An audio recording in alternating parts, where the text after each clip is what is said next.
everybody. Welcome today to today's final of our Robert Seltzer lunch series for the year. I'm so glad that we've been able to connect through Zoom, and hopefully in the not too distant future, I'll get to see everybody once again.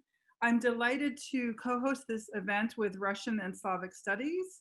And after Leona's talk, Yasha Klotz, who's our fabulous professor of Russian literature at Hunter, will do the question and answer period. But I'm here to introduce her. Leona Toker is a professor emeritus in the English department of the Hebrew University of Jerusalem. She's the author of numerous important books, including Nabokov, The Mystery of Literary Structures, and Return from the Archipelago, Narratives of Gulag Survivors. Her most recent book is on Gulag literature and the literature of Nazi camps, and that's something she's going to talk with us about today. So I'm sure this discussion will be compelling and interesting and moving.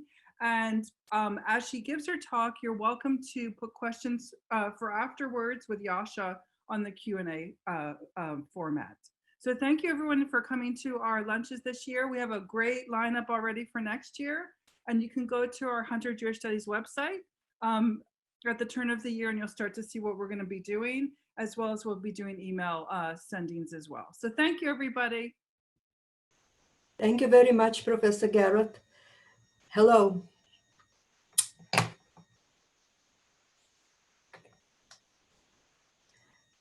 My talk today will be about Gulag literature and the literature of Nazi camps as contexts for each other. Of course, it also involves the issue of the camps themselves providing a context to each other. When we now say concentration camps, we immediately think about something horrible for the inmates and something highly immoral on the part of the regimes that set up such camps. However, this was not always this way. When the concentration camps were first established, they seemed like the lesser evil. They seemed to people like not such a bad outcome, because what they were compared with was the take no prisoners principle. They were compared to mass slaughter of huge populations of suspects, of enemies. So if they are put into concentration camps, and the word camp in itself also had a variety of meanings, not all of them unpleasant, the camps were perceived as maybe a lesser evil. Now,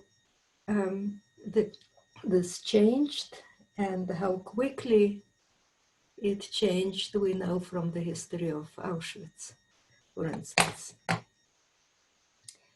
What is the meaning of the word concentration? Where does the word concentration and concentration camps come from? We may think that concentration is associated with bringing people close together, concentrating them together. And this is indeed what is suggested by the poem written by the Auschwitz survivor, the writer Katsetnik. Here he is represented giving evidence in the Eichmann trial, where he also notoriously fainted. I burned in 7 crematoria, that is the poem Salamander. And in it, in the third line, he says, my entire family's flesh herded and compressed. Okay, before the family is all exterminated, they're all like compressed together, though he probably means the trains that brought people to Auschwitz. However, the word concentration in concentration camps has a different source, actually. And it is related with another misapprehension. Most of us thought that concentration camps were first established in Nazi Germany or in the Soviet Union, that is rather in Russia after the October Revolution. A few people knew also of the existence of concentration camps in South Africa during the Boer War in 1900. And very few people remember that actually the earliest concentration camps were established by the Spanish in Cuba at the end of the 19th century. They were meant not for guerrilla fighters against the Spanish troops, but for their families, for their women and children, so that the families would not be able to lend support to the guerrilla fighters. And thence it started. Concentration camps are for suspects rather than for culprits. These camps were called reconcentration camps, reconcentration camps, meaning that the centers of population were moved from one place to another. The population, the inhabitants, were reconcentrated in other places. The authorities did not mean for them to die as massively as they actually did. But when you take whole villages and move them to another place and disrupt all the patterns of life, nutritional, hygienic, all the patterns of what we now call social distancing, necessarily maladies will appear, necessarily people will start dying, especially the young, the vulnerable, the old, children, and so on. The mortality reached about 100,000. And the same pattern was also used indeed by the British in South Africa during the Boer War. These were the camps for the Boers, but also not for the fighters, but for their families, for their women and children. And again, the mortality was huge. It is interesting that in Britain itself, there was an outcry against these camps. Whenever the camps have to be provided with food, somebody draws up the statistics, and people who look at the amount of food that has to be supplied always want to cut it and always lead that way to hunger.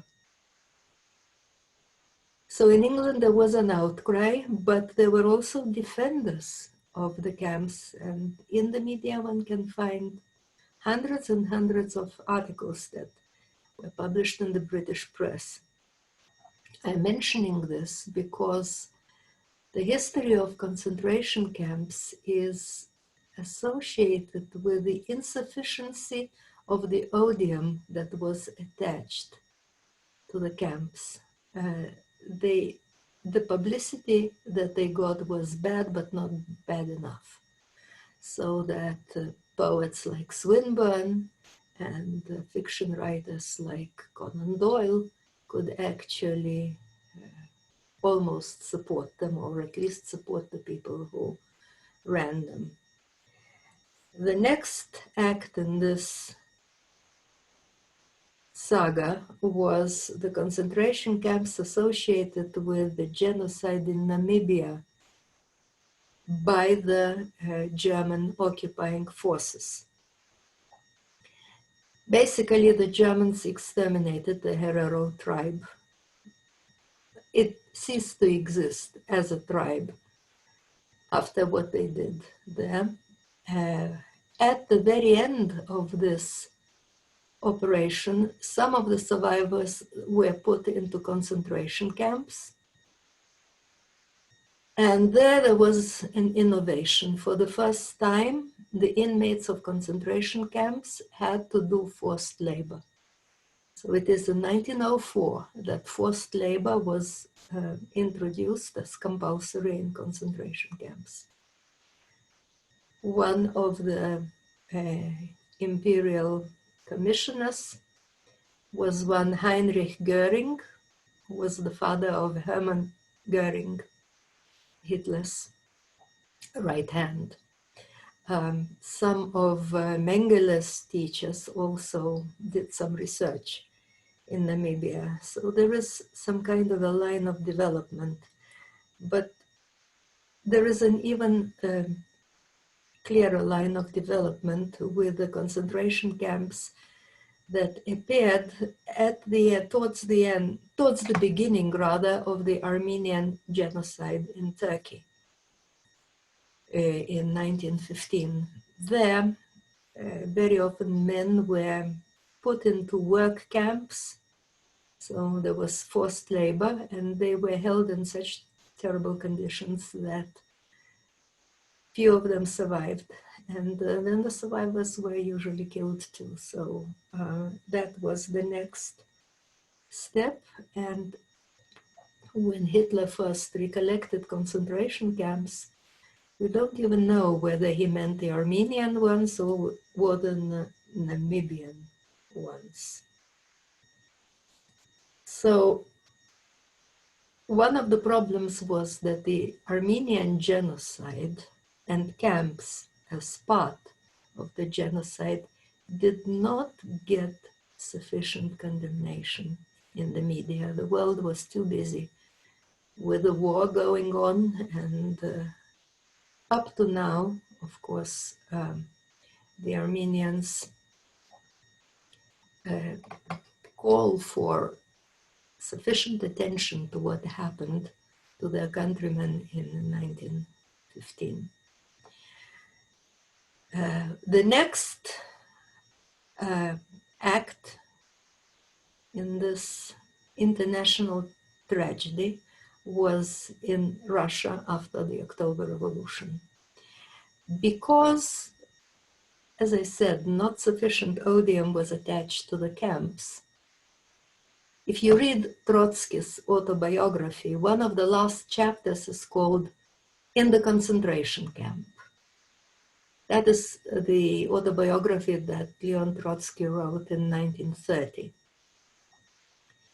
And in this chapter, he describes his quite luxurious internment in Canada before he was allowed to go back to Russia.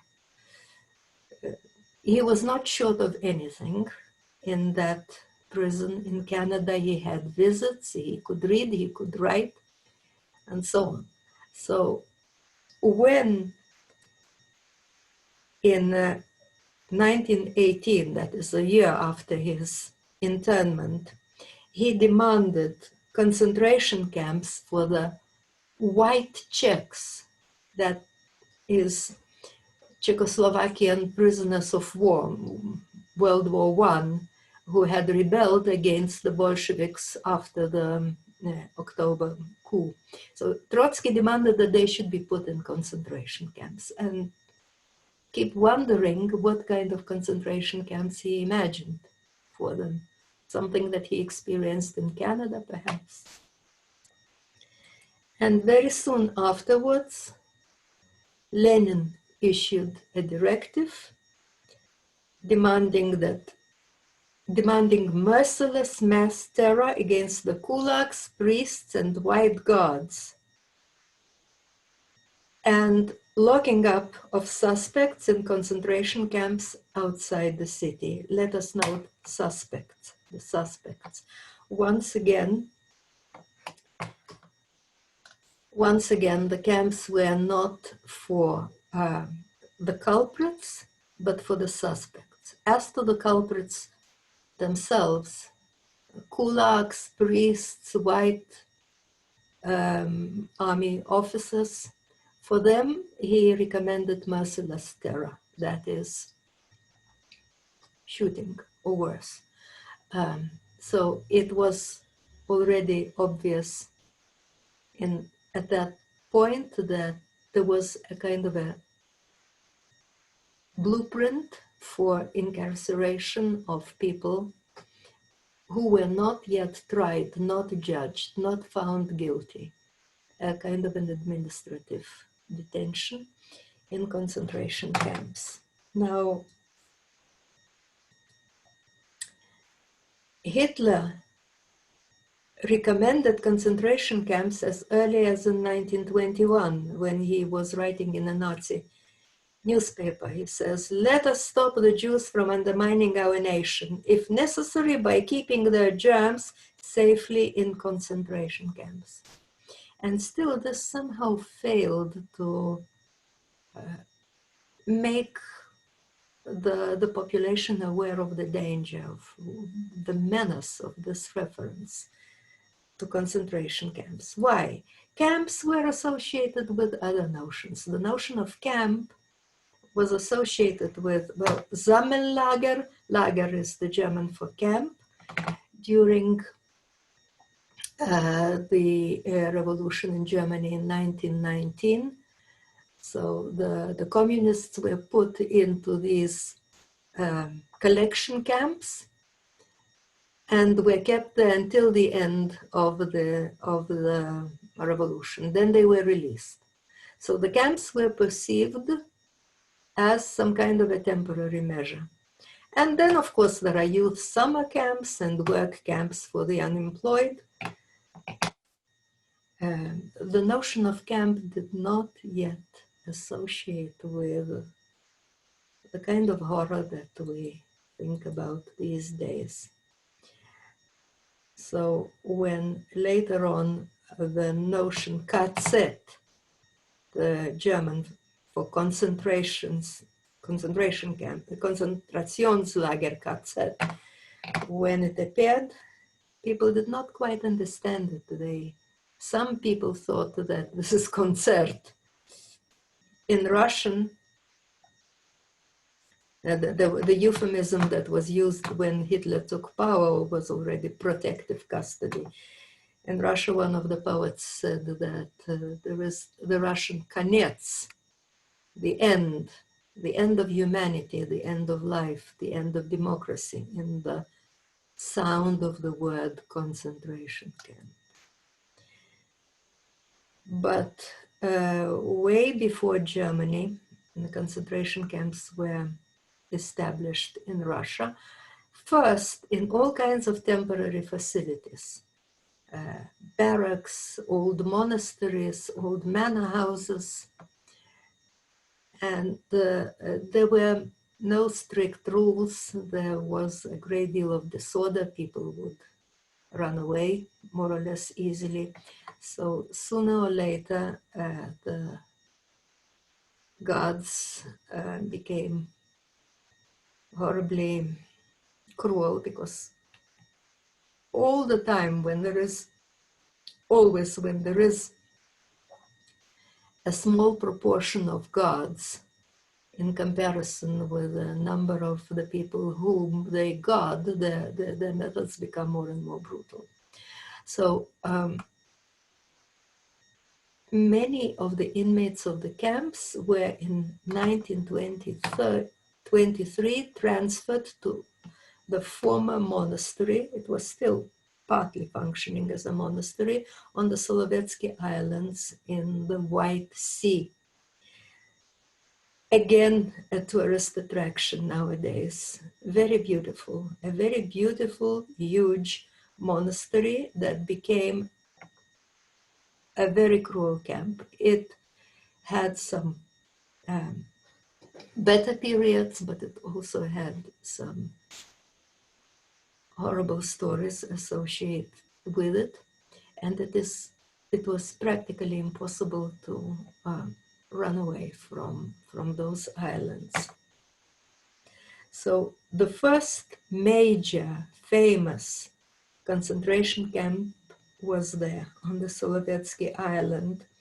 And therefore, when Solzhenitsyn wrote his Gulag Archipelago, the archipelago was one of his metaphors based on the history of the camps, based on the fact that the first major camp was on an island, but actually the Solovetsky Islands were an archipelago.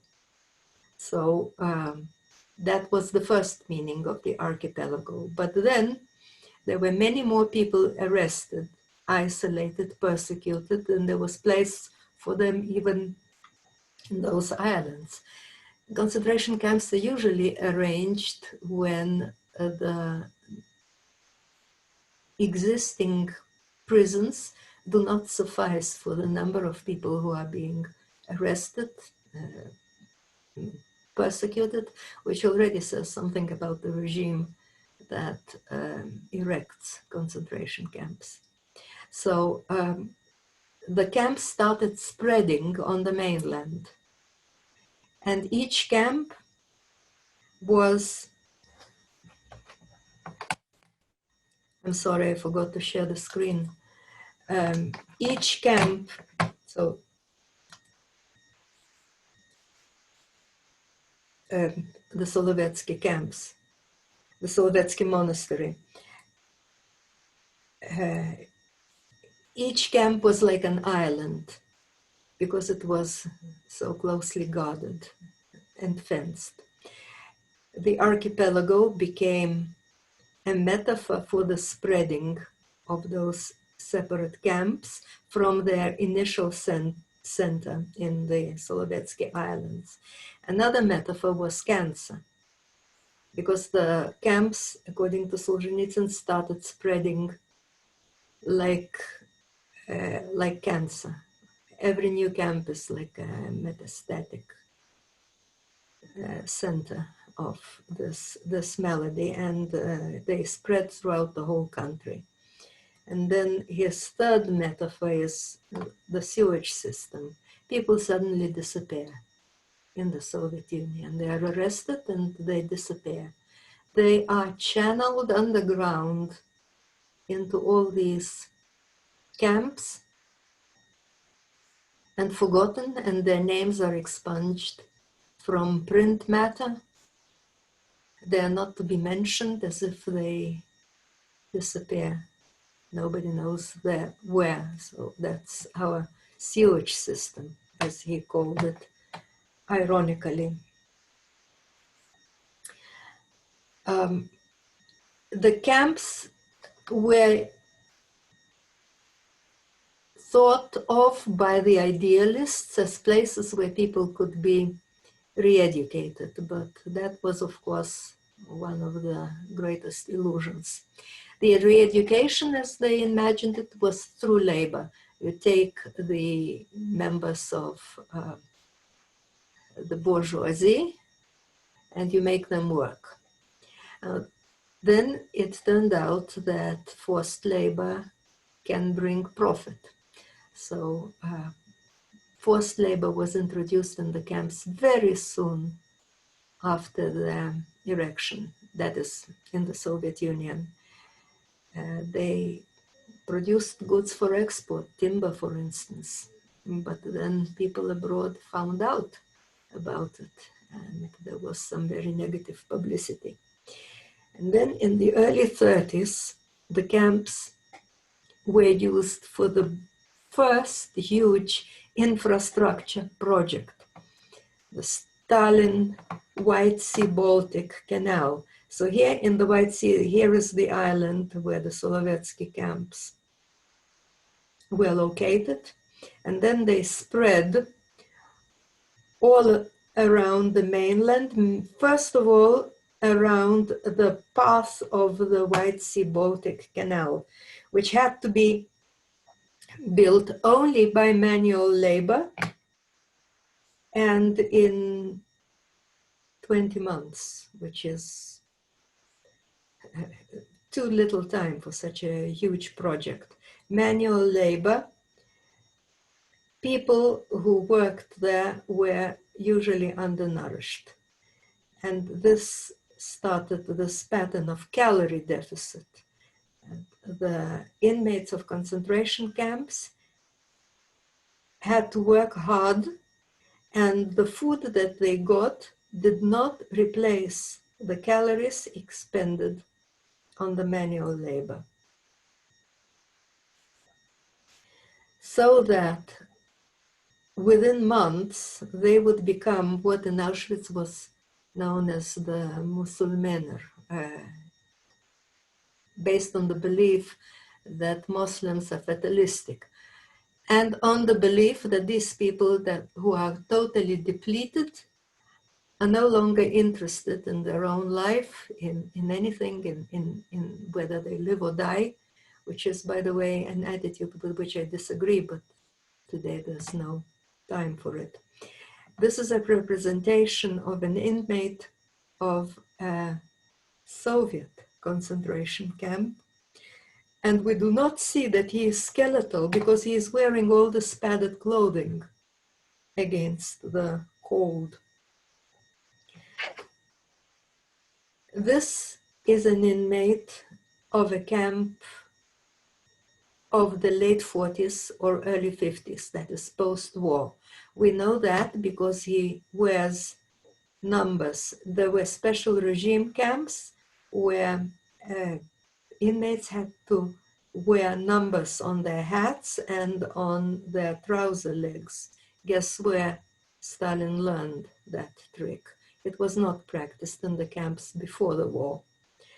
Clearly represented here is an intellectual camp inmate, which comes to remind us how many talents were wasted in concentration camps. Only the contrast between the bulkiness of his hands and the thinness of his arms suggests how emaciated, how thin he is under this clothing.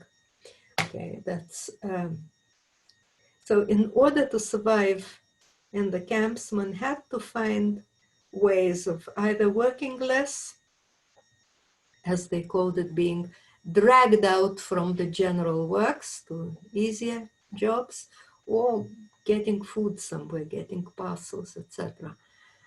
Usually people who could not adapt in this way slid towards complete exhaustion. We have seen newsreels showing people released from the German camps and how skeletal they are, how they walk on unbending legs. It was the same thing in the Gulag. Though the Gulag camps were not really extermination camps, except maybe in separate periods, such as 1938. When Solzhenitsyn was liberated, he got himself photographed in his camp gear with the numbers on the leg, on the hat, on the jacket. Now, the Russian and the German camps coexisted in overlapping periods. Maybe they also learned a few things from each other. It makes sense to compare them only because the prominent features of one system can shed light on the veiled features of the other system. In the Nazi camps, things were much less intense. So that things that were less intense in the Gulag can be illuminated by that. On the other hand, in the Gulag lasted a much longer time. So tendencies that had not enough time to develop in the Nazi camps were present in the Gulag, the same. So if one compares, it should be for this heuristic method to identify questions and problems that one might miss, neglect, or just not invent otherwise. Studying one system and the writings of the survivals of one system may help us ask questions about the other system, but also the literature about one of the systems can also illuminate works written by the survivors of the other. So it can add to our understanding of the translation of the experience of the victims into narrative. And I'm mainly talking about the victims here. One of my examples will be a story by Varlam Shalamov. He is not as well known as Solzhenitsyn. He is also a Gulag writer who is now becoming a part of canonical Russian literature. He is being belatedly recognized. Until the fall of the Soviet Union, only his poems were published in the Soviet Union, not his short stories. His main work is Kolyma Tales. It has recently been translated into English as Kolyma Stories. It's the second translation. A tragic personality. He spent almost 20 years, actually 17, and then he also restayed to work there as a free worker. He spent his camp time, his second imprisonment.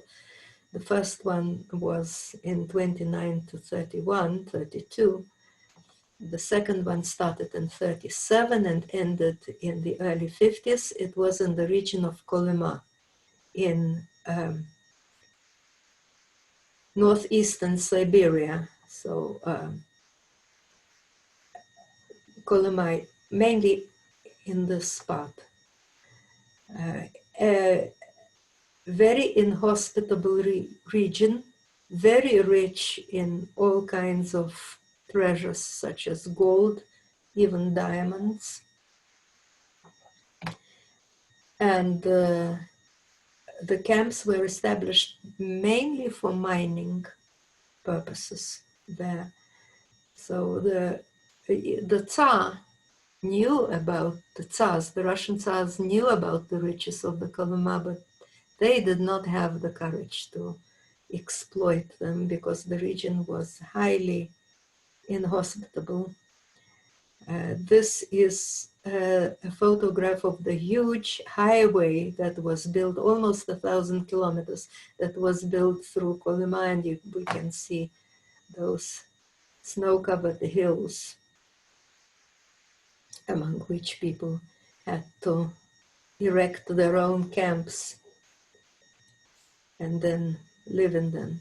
So one of the earliest stories is an individual assignment. That is the story that I want to talk about now. It is an experience of a young prisoner by the name of Dugaev.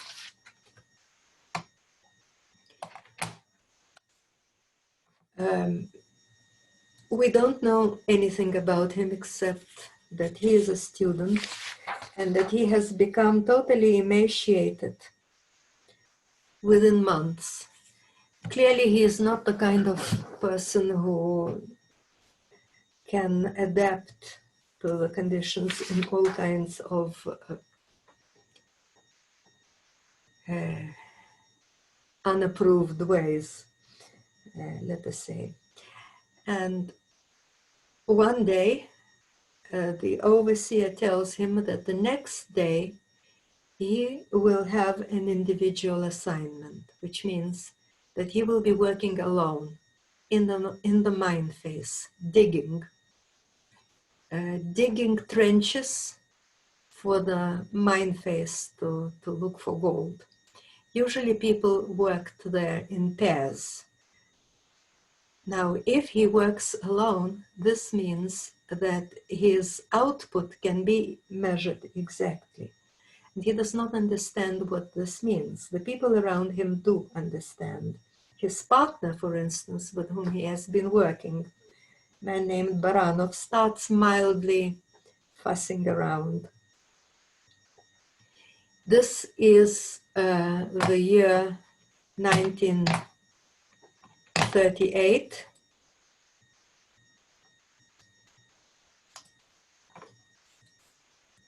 in this year, a lot of new prisoners were sent to concentration camps because the Great Terror raged in 1937 in particular. There was no shortage of labor. Space had to be made for new prisoners, and not only by building. So at that point, everybody who did not make 30% of the output was tried for sabotage. Tugaev still does not understand that.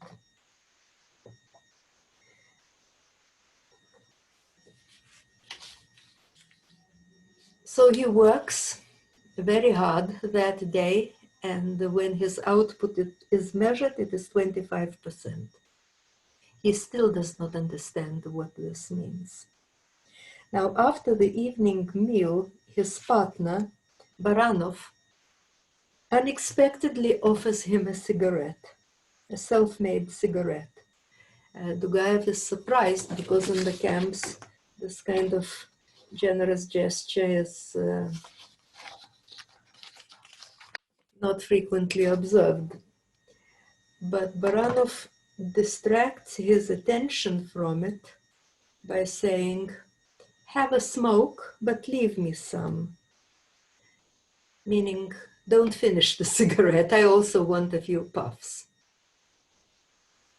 This is what was done in the camps, sharing a cigarette. So this kind of a semiotic moment, this sign that everything is as usual, distracts Tugaev again from what this cigarette means. And what it means is actually the condemned man's last wish. So, as we know, this is a literary topos. A cigarette is one of the items on the repertoire of last wishes, of the last wishes of the condemned. So the next day, Tugaev works again with his partner Baranov, and he produces not very much.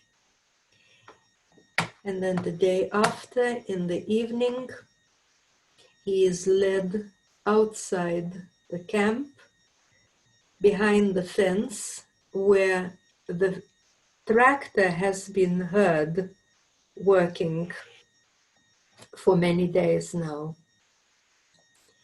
And then comes the punchline of the story. Having understood what the matter was, Tugaev regretted that he had labored to no purpose on that last day. Meaning, it is at this moment, before he is being shot, that he understands that the tractor is there to jam the sounds of shooting, that his output was measured to see whether he is useful or useless to the camp, that he has been actually selected to die 2 days before, and it would not have mattered if he had rested and not done any work the previous day. So it's again the topos of the dying man's life passing in front of his eyes, last moment before death. Here it is contracted to regret for this last day. But it clearly also shows that even though this man is exhausted, there is some kind of an inner life going in him, regrets, thoughts. He is not entirely indifferent, though all the emotions have been de-energized. All this we can understand from the story itself and from the other stories around it. But if we also read Holocaust literature, we shall understand that what has happened to Tugaev is actually what is called selektia in Auschwitz. Not the kind of a selektia that took place in Birkenau. People go to the left or to the right. but the kind that was periodically staged in the camp itself for those who were not immediately sent to die. Primo Levi describes that in If This Is a Man, which in America it was published as Survival in Auschwitz, where in this in-camp selection, which is periodical, also serial, people have to undress and walk past the SS who examine their naked bodies, so it's a kind of a nightmare pageant. And it is not their output, their work output that is measured, but their bodies are evaluated. And it is not they themselves who are sent to the left or to the right, as on the landing on the ramp in Birkenau, but their cards are sorted to the left or to the right. The left is die schlechte Seite, the bad side. And many of them can see into which pile their identity cards have been placed. So Primo Levi describes the last selectia in Auschwitz, and he passes, but then there is another man, René. René passed the commission immediately in front of me, and there could have been a mistake with our cards. I think about it, discuss it with Alberto, and we agree that the hypothesis is probable. I do not know what I will think tomorrow and later. Today, I feel no distinct emotion. So he considers the possibility that the SS who work too fast are sort of not infallible, and that they confuse the cards, that they condemn not himself, Primo Levi, who is skeletal at that point, but the still robust René. They confuse their cards. I am running out of time, so I will not read this passage. There is also the theme of the prisoners, the condemned man's last wish, which in Auschwitz is a matter of an extra bowl of soup. There is also the question of how much does a person know? Baranov does not tell Dugaev what the individual assignment means, and the fact that he is called to the interrogator and asked just his name and the number of his file. He does not tell him, just as Primo Levi decides not to tell another person whose card has gone to the bad side, a Transylvanian peasant settler, that he is going to die. Sattler does not understand German. He has understood nothing of what has taken place and stands in a corner mending his shirt. Must I go and tell him that his shirt will be of no more use? So again, the same motif.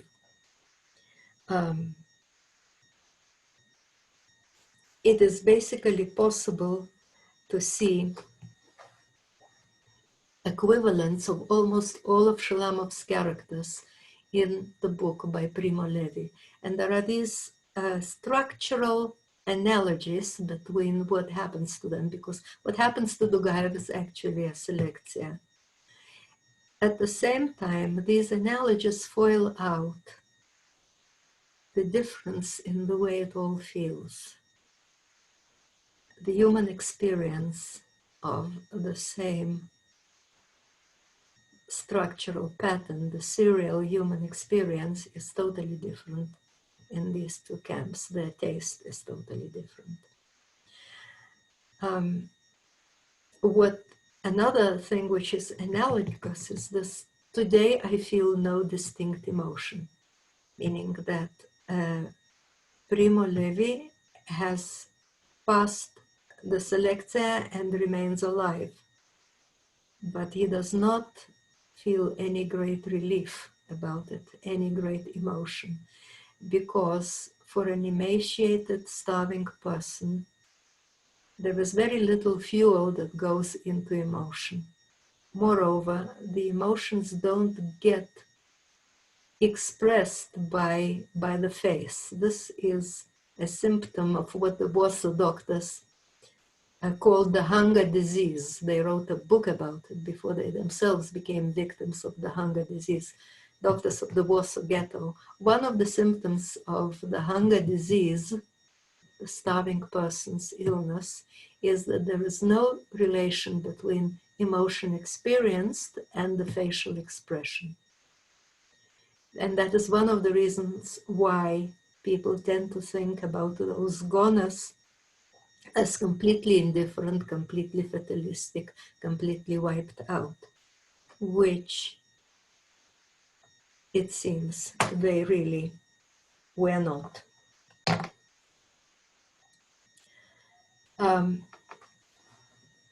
It is impossible for a healthy person to try to imagine what it is like to be a camp inmate, to live in the state of constant, unrelieved suffering, where one kind of suffering is replaced by another. The only aspect of the camp inmate's experience that can be reenacted by readers is this epistemic gain. What Dugaev learns, what the others have learned, what the people come to understand cognitively. And when we read the literature of concentration camps,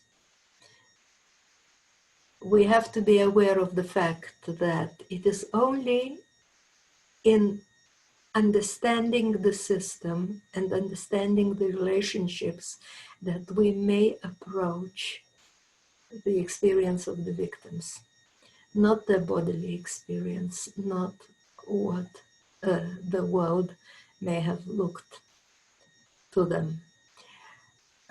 Reading, however, narratives from both sides, the brown camps and the red camps, might help us to figure out what was going on and to make fewer mistakes when we are referring to that part of 20th century history. I would like to end by saying that there is a new book that has recently been translated into English and published by Oxford University Press by Julius Margolin, who spent 5 years in the Gulag and who writes also about how he ran away from the German onslaught in Poland before he got arrested by the Soviets.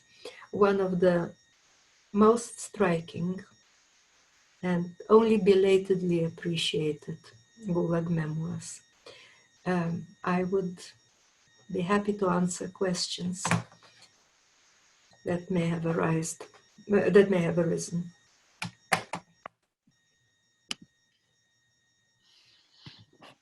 Thank you so much, Professor Toker.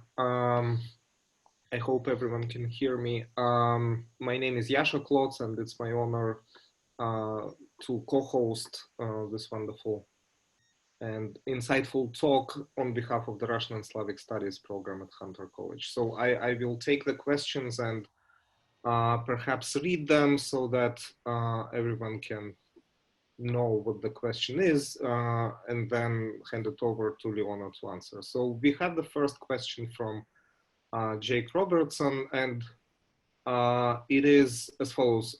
Whether common career criminals in the Nazi concentration camps as there were in the Gulag? What does your comparison show us about the hierarchies among the prisoners in each camp system, favored prisoners, specialist prisoners, etc.?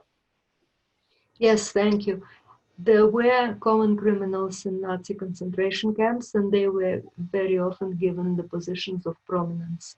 So they were the heads of the blocks, and they victimized regular prisoners further, political prisoners further. This was also the situation in the Gulag, where common criminals formed a kind of a society of their own, with a morality of their own and with a history of their own. And if the prisoners were not just allowed to die of the calorie deficit or be killed by the authorities, they were very often victimized and killed by the common criminals. And the special regime camps where prisoners were numbers in the Gulag were very hard, of course, but they had almost no common criminals there. Those were only political prisoners there. Solzhenitsyn was in one of those at the end of his stay in the camp. So in that respect, they were actually better. Katsetnik's Moni represents the hierarchy of the Nazi camps, where the common criminals are the ones who rule. There were also political prisoners who managed to get jobs in which they could become influential. This was different in different periods. In the early 30s, for instance, in the late 20s and early 30s, intellectuals were valued in the camps because they could help with the administration. So they got positions of prominence from which they were very often kicked away. Margolin, the author of that book, starts as an office worker, but being an honest and reckless man soon loses that position because he doesn't know how to be a real sycophant. Thank you. And the next question is from Jeffrey Wallen. In your discussion of an individual assignment in your book, you discussed that the first-time reader, and Dugaev as well, is not aware of what this individual assignment means. In Rayfield's new translation, the title is rather a personal quota, not an individual assignment. Do you think that that title gives away too much to the reader? Thank you for this question. Hello, Jeff. It's a pity I can't see you. I have problems with Donald Rayfield's translation because very many of his choices are based on the wish not to reproduce anything in John Glad's earlier translation. But in this case, I don't think that personal quota gives it away. Because there is no necessary causal relationship between the counting of how much a person produces and his being executed at the end of the story. And this is just the third story in the, no, maybe either the third or the fifth story in the collection. So the first-time reader still does not know enough to understand what is going on. So cognitively speaking, even in Rayfield's translation, the reader goes through the same steps of cognition as Dugaev himself. Only at the end of the story does the first-time reader understand what this personal quota means. And how, it's a question from an anonymous attendee, how was it decided who was sent to Siberian camps in particular, and are there any memoirs or stories you would recommend from those imprisoned in Siberia? Lots of people were just condemned to be shot. And yesterday on the news, there was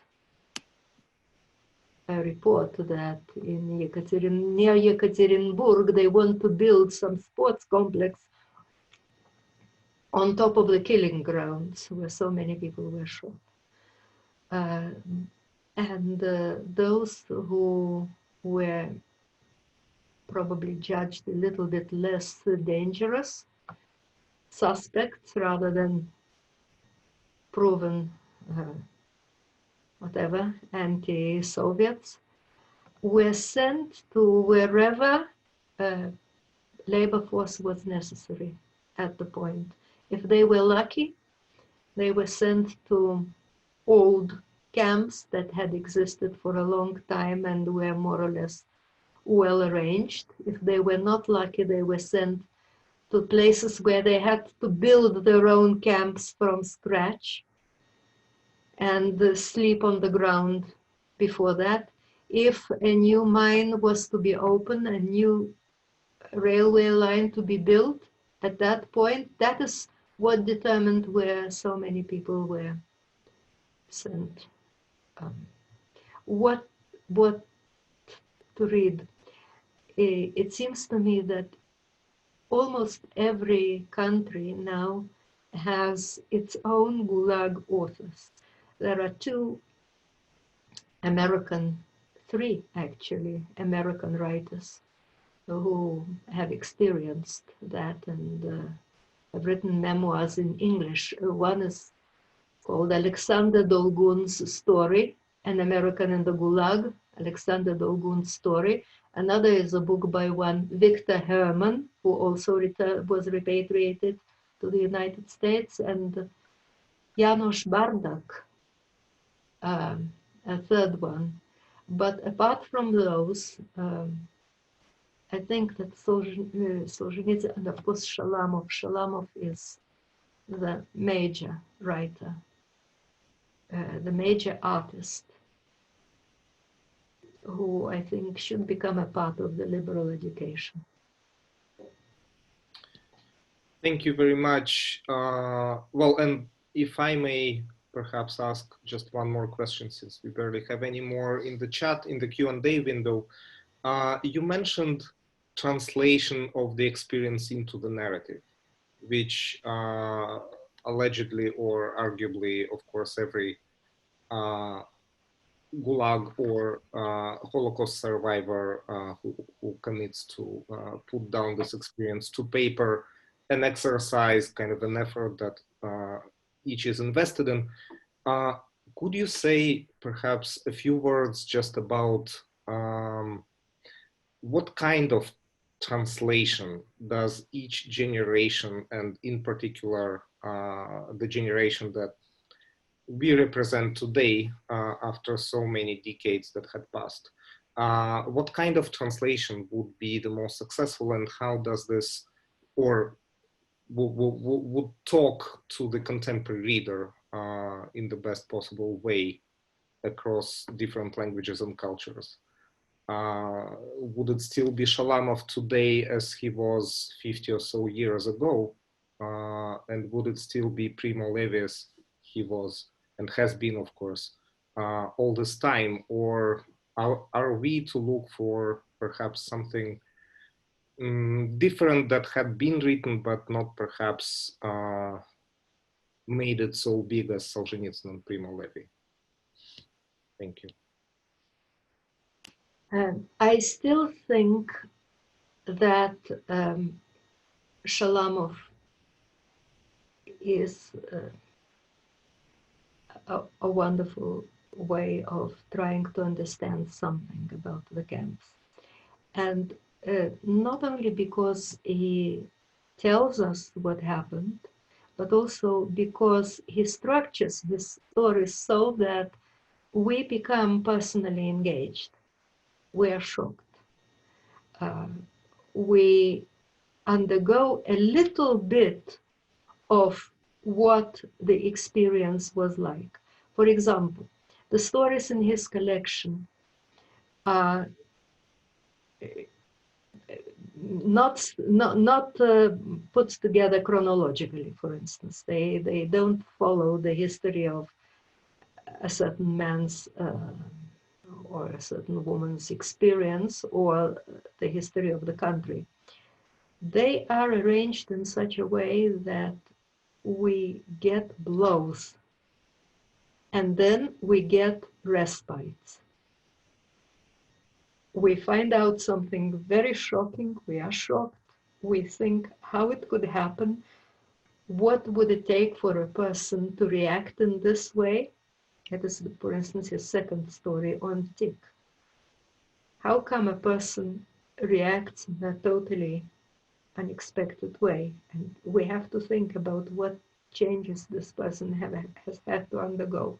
And then we have stories about adjustment, about how people adjust to the conditions, how they win minor victories, survive. So we rest a little bit. And then we get another blow. And then we rest a little bit more.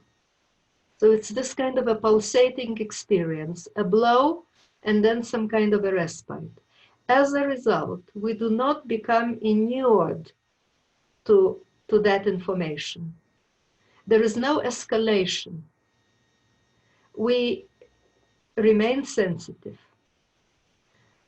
And of course, there is a lot of pain in that. But we are also partly compensated by this cognitive element. We feel that there is cognitive gain all the time. So it compensates a little bit for the constant blows that we receive. Not constant, not all the time, but after respites every time, so that we shouldn't lose our sensitivity to it. So once again, I think that Shalamov is very good. Primo Levi and Elie Wiesel have also become canonical literature, canonical Italian and French literature, not just a special category of Holocaust literature, because they are thought suffused. One is a religious parable, another is a philosophical parable. There is a great deal of depth in that. So the women's experience is also very important, and we might want to read Charlotte Delbo to see what it was like for women. For instance, Charlotte Delbo's trilogy. In the United States, there is Ruth Kluger also writing about the woman's experience of the German concentration camp. What I also think is that we need to do close reading of these literary masterpieces, because they provide some kind of a common platform for very many readers.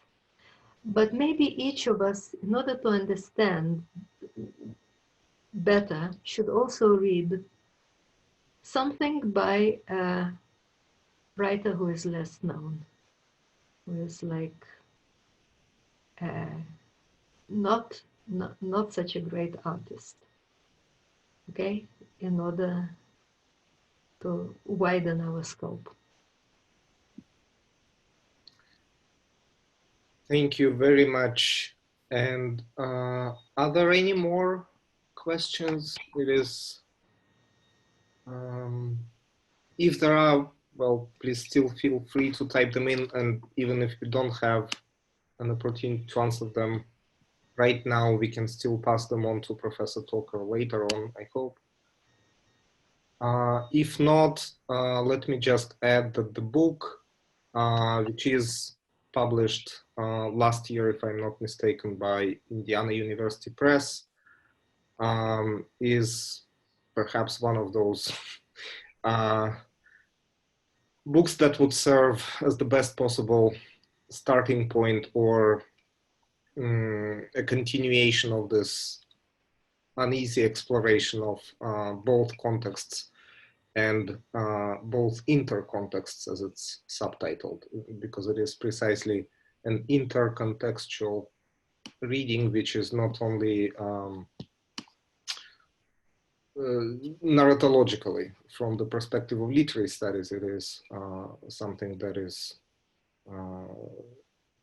yields incredible meaning, I should say.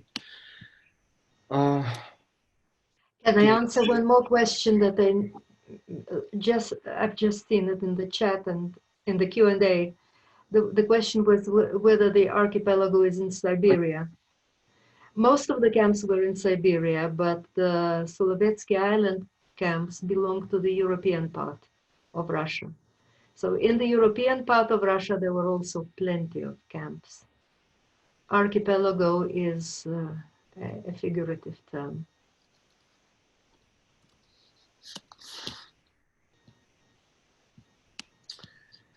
All right. Thank you very much. Thank you so much once again, and it is our honor and, of course, pleasure to have been listening to you. Thank you.